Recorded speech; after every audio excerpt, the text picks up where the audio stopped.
Good morning. Last Saturday we were thinking about the covenant that God made with Noah. He sent out the sons of Noah to populate the world. What did they do? Well, man can be so awkward. Instead of doing what God asked, they started to gather on the plains of Shinar, in the place we now know as Babylon. And they decided that they would try to break through again into the heavenly realm, into the spiritual realm. They had a racial memory, and they wanted to see how this could work out. So they start building a tower. We don't quite understand why they were doing this, but they felt if they could build this tower, they'd have the ability to break through into a spiritual realm.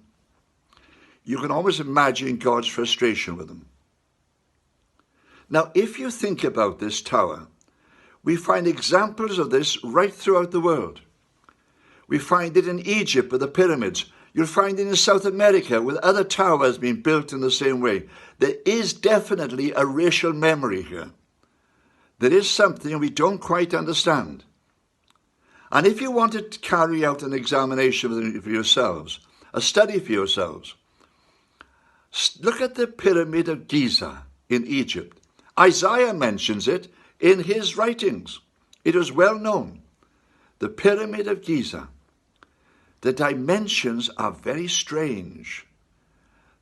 Whoever built it had very strange talents in the way it is set up and the angles it uses. It is linked with Stonehenge here in Hampshire.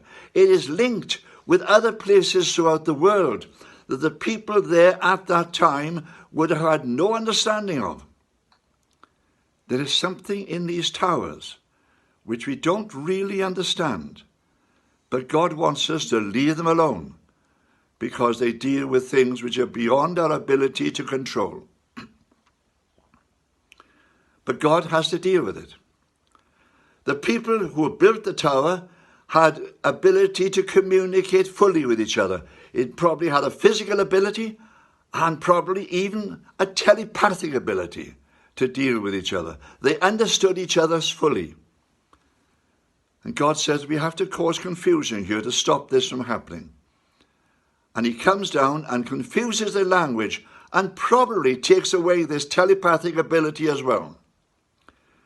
So that now they're unable to communicate at this level and do what they wanted to do. And again he sends them out and moves them out to all parts of the world.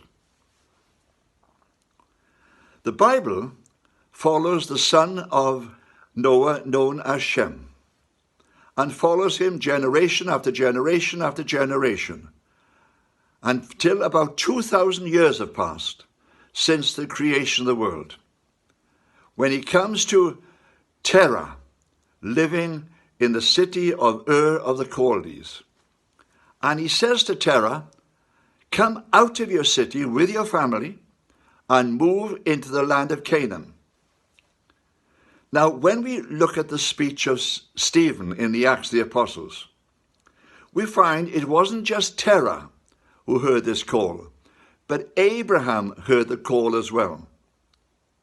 And Terah and Abraham and his nephew Lot move from Ur the Chaldees, but they don't go to Canaan.